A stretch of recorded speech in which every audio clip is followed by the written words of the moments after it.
I thought the worst thing that could happen to me was losing my job. I had no idea the real loss would come with wheels attached to it. My name is Sarah. I'm 44 years old, and if you met me a year ago, you probably would have thought I had it all together. I had a career I loved, a cozy modern home in the suburbs, a husband who, at least on paper, looked like a partner anyone would envy. We had dinner parties, vacation photos on the wall, and matching coffee mugs in the kitchen. But the truth? The truth was something I barely admitted to myself. James and I hadn't really talked, in years. We communicated through short texts and shared calendars. We were functional, like two coworkers managing a shared project called marriage. I don't think I even remembered the last time he looked at me like he used to, before my success began to outshine his. But I told myself that every marriage had its lulls, that we were just busy, that it was normal. Work, though, that was where I came alive. I was a senior interior designer at a respected firm in the city. I'd worked hard for over 2 decades to get there. My name was attached to buildings, restaurant spaces, galleries. When I walked into a room, people listened. They cared about what I had to say, and that gave me something to hold on to. So when the firm asked me to travel out of state to lead a high-profile client presentation, I didn't hesitate. It was a huge opportunity, the kind that could lead to even more exposure, maybe even a promotion. I packed my bags, kissed James on the cheek, and drove to the airport with my favorite playlist playing and a coffee in hand, thinking, this is the life I built. This is who I am. The trip went smoothly. The client loved the pitch. I celebrated with a glass of wine at the hotel and FaceTimed James. He didn't pick up. He texted me instead. Busy. Congrats, though. I told myself not to overthink it. He wasn't the emotional type. On the way back home, I drove from the airport instead of taking a cab. I wanted the quiet. The weather was overcast and the roads were slick from a light drizzle. I remember the moment right before it happened so clearly it still plays like a loop in my head. The traffic light had just turned green. I accelerated gently. Then, out of nowhere, metal, glass, screeching, pain. I don't remember much after that. Not until I woke up in a white room, with machines beeping and a dull ache running through my spine. My body felt heavy. My mouth was dry. I tried to sit up. I couldn't. A nurse leaned over me and said gently, "You're safe. You've been in an accident, but you're going to be okay." I didn't know then what okay meant. I didn't know that my life had just been split into 2 halves, before and after. I didn't know how much I would lose, not just the ability to walk, but the people who were supposed to stand by me. All I knew was that the world I had built, brick by brick, was about to collapse, and I didn't even see it coming. They told me the surgery went well, that I was lucky. Lucky. That word hung in the air like a cruel joke. I couldn't move my legs. I couldn't sit up without help. And when I asked how long it would take to recover, the doctor didn't meet my eyes. He just said, "Let's take it one step at a time." At first, I believed I would walk again. Maybe not right away, but soon. The doctors kept saying incomplete spinal cord injury, and I clung to those words like a life raft. I thought, I'm strong, I'm capable, I've handled tough things before. And I had James. Or so I believed. He visited me in the hospital, of course, brought flowers, sat with me in silence, checking his phone more than my face. But I didn't want to see that. I was still groggy, in pain, surrounded by beeping machines and antiseptic smells. I needed to believe he was just overwhelmed, that this was hard on him too. When I finally came home, well, it didn't feel like home anymore. They'd moved a hospital bed into the living room, rearranged the furniture to make room for a wheelchair. There were grab bars in the bathroom, ramps at the front door. And somehow, with every addition meant to make my life easier, I felt smaller, less human. James acted like he was being so supportive. He'd say things like, "I rearranged my whole routine for you," or, "This is a lot for both of us." But it was always about him. And still, I defended him in my mind. He's just adjusting. It's hard for him to see me like this. He'll come around. I tried to go back to work remotely. I still had clients. I still had a mind full of ideas, but the calls became harder to keep up with. I couldn't sit for long without pain, and when I needed help reaching something or getting dressed, James's patience thinned faster than I expected. "You're not the only one struggling here," he snapped one night when I asked him to bring my laptop from the upstairs office. I remember laughing softly, not because it was funny, but because it was the only way I wouldn't cry. Friends came around in the beginning. They sent cards, brought meals. But over time, the visits slowed. Texts got shorter. Invitations stopped. I told myself it was because they didn't know how to help. But deep down, I started to wonder, had I become invisible or just inconvenient? Still, I clung to hope that my body would heal, that my marriage would adjust, that people would remember who I used to be. I was still Sarah, still me. Wasn't I? Looking back, I see it so clearly now. The cracks had already begun to show. I just didn't want to admit how deep they went. There's a kind of loneliness that sneaks in even when someone is sitting right beside you. I started noticing it late at night, James on the couch, eyes glued to the TV, while I lay in bed downstairs, wide awake, staring at the ceiling. The space between us grew without either of us saying a word. He stopped asking how I was feeling. I stopped pretending I was fine. One morning, I asked if he'd help me get outside for a short walk in the wheelchair, just to feel the sun on my face. He sighed like I'd asked him to climb Everest. "Can't you wait until the weekend? I'm swamped today." I nodded, but something inside me cracked a little. I began keeping a mental tally of every time I needed help and chose not to ask. Every time I bit my tongue instead of saying, "You're hurting me."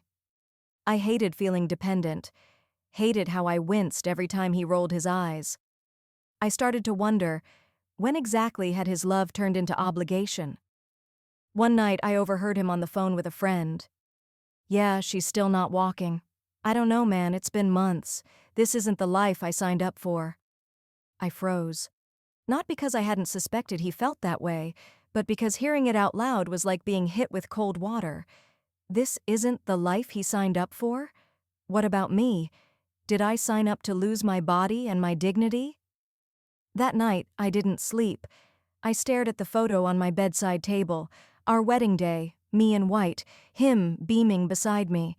We looked happy. We looked real. But was that photo a memory, or just a story we once told ourselves?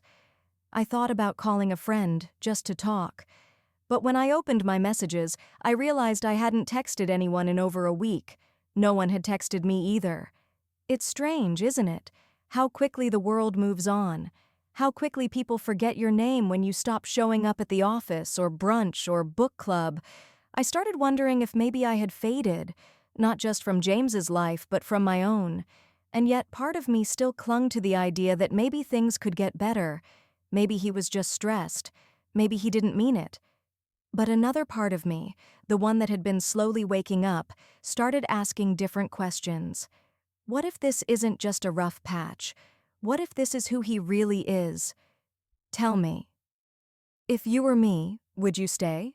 Would you keep holding on, or start letting go?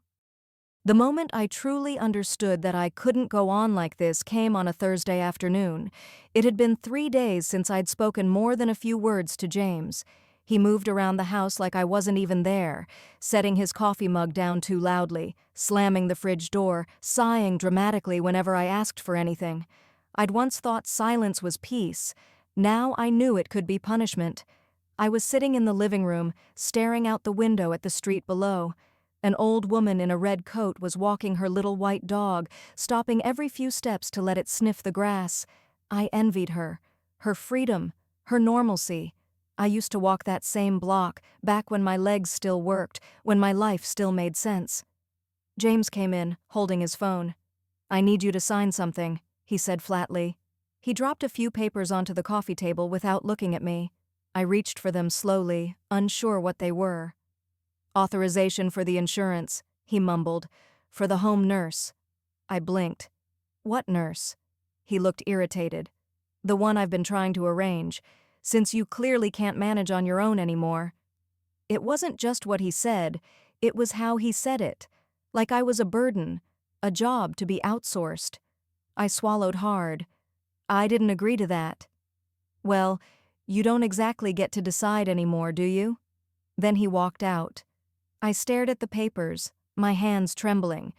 It wasn't the help that upset me, it was the decision being made for me, the erasure of my voice. That night I cried for the first time in weeks, but it wasn't just sadness anymore, it was rage, it was grief, for the woman I used to be, for the woman I still wanted to become. I started to remember little things he'd said before the accident, the way he used to dismiss my opinions at dinner parties, the way he made jokes about my weight in front of friends, the way he once said, "You'd be nothing without me," and laughed like it was harmless. Back then, I'd laughed too. I didn't want to seem dramatic, but now, sitting there in a body that couldn't run or escape, those moments took on a new weight. The accident hadn't made him cruel. It had just stripped away the distractions and revealed what had always been there. The next day, he forgot to pick up my prescriptions. The day after that, he left me in the tub for over an hour because he got distracted watching TV. I sat there shivering, too ashamed to call out twice. He used to care, at least I thought he did, but love doesn't disappear overnight, which means, maybe, it was never really there. That weekend, I called my sister Jenna. We hadn't spoken in months, not since the accident, really. I didn't want to be a burden, I told her. "You're not a burden, Sarah," she said immediately. "Then why does he make me feel like one?" There was a pause, a silence that said more than words. "Maybe it's time to come stay with me for a while," she said gently. "Even just a few days." It was the first real offer of care I'd heard in months, and it terrified me because it meant admitting that something was deeply wrong. But even more terrifying was the thought of staying, of growing older in this house, fading into a life where my voice didn't matter. I hadn't decided yet, but I was thinking about it, and once a woman starts thinking about leaving, that's the beginning of the end, isn't it? I used to think leaving meant giving up, that walking away from my marriage would mean I'd failed as a wife, failed as a woman, failed at love. But when the people around you stop seeing your pain, you begin to understand something. Staying isn't loyalty, it's self-betrayal. After I spoke to Jenna, something inside me began to shift. I didn't pack a bag or march out the door that night, I wasn't there yet. But I started noticing every tiny thing that confirmed what I already feared. Like how James never looked me in the eye anymore. Like how he would roll his eyes when I asked for help, or sigh as if lifting my wheelchair was a favor too big to ask. Like how he'd started locking the bedroom door from the inside when he went to bed, as if I were the threat. I wasn't imagining it. And I wasn't being dramatic. I was living with a man who resented me for surviving. A few days later, something happened that I still can't quite describe without shaking. It was early morning. I'd woken up with sharp pain in my lower back and tried to reach for the medication on the nightstand. I couldn't reach it. I called for James. No answer. I called again. Still nothing. So I tried to shift my weight to sit up and felt a blinding pain shoot through my spine. I cried out. Loud this time. A few seconds later, James came in with his phone in his hand. He didn't rush. He didn't look worried. "What now?" he asked, not even hiding his irritation. I couldn't speak. I just pointed at the nightstand, breathing through the pain. He rolled his eyes and handed me the pills without water. That was the moment. Not the accident, not the months of silence, not even the first insult. That moment, when the man who once swore to love me saw me suffering and felt nothing, that's when I knew. I wasn't waiting anymore. I was done. That evening, I messaged Jenna again. "Is your offer still open?" Her reply came in seconds. "Always." I started making a plan, quietly, carefully, like a woman trying to steal her freedom without waking her captor. The hardest part wasn't the logistics, it was the guilt. How do you leave someone who once held your hand during surgeries? Who kissed your forehead after you gave birth to your daughter? How do you leave that and still respect your own story? But here's the thing. Those memories, those loving moments, they were real, and they were also over. And I wasn't just grieving the man James used to be. I was grieving the version of myself who believed he'd never change. I started gathering my medical records, my ID, the prescription list I'd need. I hid them in a tote bag inside the hall closet, behind old photo albums we hadn't opened in years. Each night before bed, I'd stare at the ceiling and whisper to myself, "You can do this. You are not weak. You are allowed to want peace." And still, I doubted. Would I be strong enough when the time came? Would I have the courage to roll out of that front door, knowing he'd be behind me, yelling, accusing, manipulating? I want to ask you something. If you were me, would you leave? Even if you had no money, no plan, and a body that barely worked? Would you trust that something better might exist on the other side of the unknown? Because that's what I had to believe. That hope wasn't foolish. That freedom, even in your 50s, even when broken, is still worth fighting for. And I was ready to fight. I chose a Tuesday night. James had gone out to meet a friend, someone from work, or so he said. I didn't care. I just needed a window of time, and I got it. The house was quiet, the kind of quiet that used to feel like home, but now felt like warning. I sat in my chair, staring at the hallway. I could hear the ticking of the wall clock. Every tick was a beat closer to freedom or disaster. I wheeled myself to the hall closet, hands shaking. The tote bag was still there, buried under the old photo albums. I checked it one last time. Medications, ID, medical records, emergency contacts. Everything was there. I texted Jenna, "Leaving now. Pray for me." Her reply came instantly, "I'm already outside." I opened the front door as slowly and quietly as I could. The night air hit my face like a wake-up call. It smelled like cold grass and wet asphalt. It smelled like outside. And then I froze. I was halfway down the front ramp when I heard it. James's car, pulling into the driveway. I couldn't breathe. Panic rose in my chest like a wave. My hands started to slip on the wheels. I could already hear his voice in my head, the yelling, the threats. But then, I saw Jenna. She was running toward me from her car, arms out like she was catching a child. "Go, go, I've got you," she whispered. And just like that, like a miracle, my wheels hit the street. She opened her car door, helped me in, and before James could even park, we were gone. Gone. I didn't cry, not yet. I just stared straight ahead as the lights of the neighborhood streaked past us. The neighborhood where I had once walked my daughter to school, the same streets where I used to be someone's wife, someone's friend, someone who mattered. And now? Now I was someone else entirely. Not broken, not finished, just new.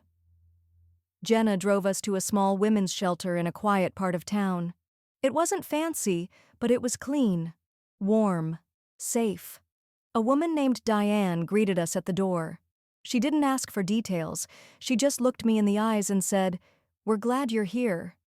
It was the first time in years that someone looked at me and didn't see a burden, didn't see a responsibility or a mistake or a ruined woman.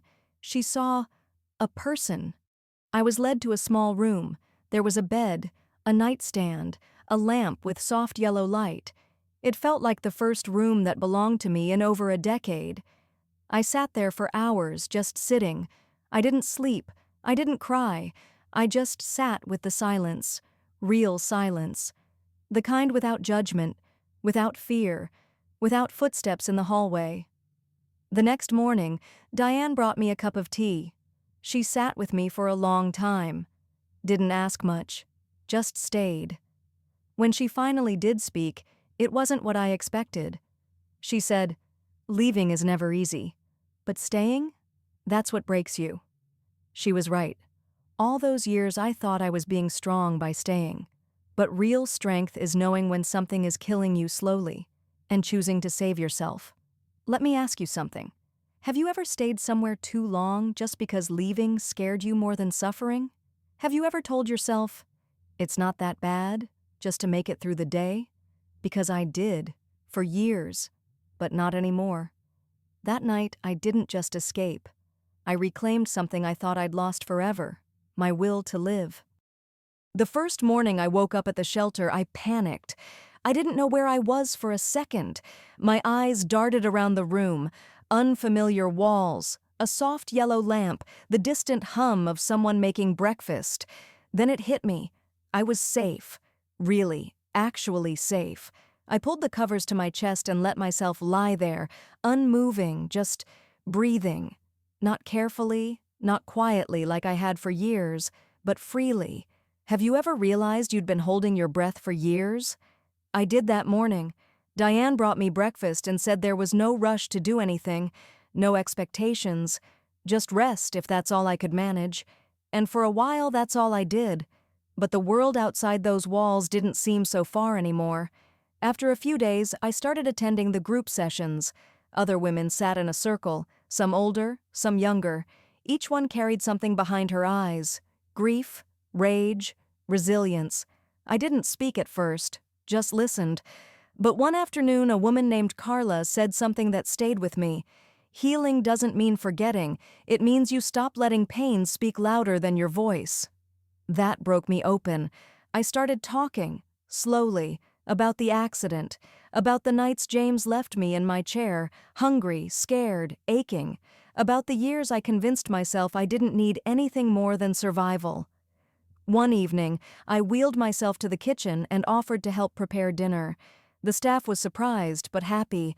My hands trembled when I chopped vegetables, but I smiled through it. I felt useful. It had been so long since I'd felt like I mattered. And then came the day I went outside. Alone. Just to the garden in the back of the shelter. I sat under a tree and watched the breeze move through the leaves like it was telling me a story I had long forgotten. The sun on my skin didn't burn. It soothed. I found myself thinking, could I start over? So I asked Diane if I could apply for transitional housing. She beamed. Of course, she said. You're ready. It wasn't quick, and it definitely wasn't easy. But within a month, I had a tiny apartment with a ramp, a view of a quiet park, and a window that let in the morning light. It was mine. One afternoon, while unpacking, I found an old photo, me and James, smiling. I stared at it for a while, not with longing, not even with anger, but with clarity. That woman in the photo wasn't weak. She was surviving. She did what she had to. But now? Now I'm someone else. I've started physical therapy again. I take the bus on my own, shop for groceries, even joined a local book club. The woman I was a year ago wouldn't have believed this life could belong to her. But here I am. I'm not fully healed, not yet. But I don't think healing is a place you arrive at. It's a path you choose every day. Some days are hard. There are nights when I still hear his voice in my head, but I remind myself, he's not here. And I am still rising. I never imagined I'd tell this story out loud. For so long I kept it locked inside, like a dirty secret, something to hide, something I thought made me weak. But now I know. Silence was never protection. It was another kind of prison. My name is Sarah, and I survived. I survived the accident that changed my body. I survived the man who used my pain to control me. I survived the silence, the isolation, the crushing belief that no one would care if I disappeared. But someone did. And from that moment on, I started caring too. I used to believe my life ended the day I lost the use of my legs. But the truth is, my life started the day I realized I still had power, even from a chair, that I still had a voice, even if no one had listened before. Now, I speak. Not just for myself, but for every woman who's been told she's too broken, too dependent, too late to start again. At the community center last week, I gave a short talk to a group of women going through their own recovery. When I looked into their eyes, I saw versions of myself. Some still afraid, some already fighting, some just exhausted. I told them this: you don't owe the world perfection. You owe yourself a chance to rest, a chance to scream, a chance to begin again. And maybe you're watching this and thinking, that's nice, but it's too late for me. Believe me, I thought the same. But I promise you, it's not too late. You are still here, and as long as you're breathing, you are still becoming. My journey isn't over. There are days I want to curl into myself and forget the world. But there are more days now when I want to reach out, to read, to laugh, to simply sit in the sun with a cup of tea and feel okay. Sometimes that's what victory looks like. Not a parade, not applause, just peace. If you're someone who has lived through storms like mine, if you've ever felt unseen, unheard, or unworthy, know this: your story matters, your voice matters, and you are not alone. I am not the woman I was. I am stronger, and I am still rising. If you want to hear more stories like mine, of women who faced unthinkable pain and somehow kept going, subscribe to this channel. Because sometimes, hearing that someone else made it through is the first step toward believing you can too.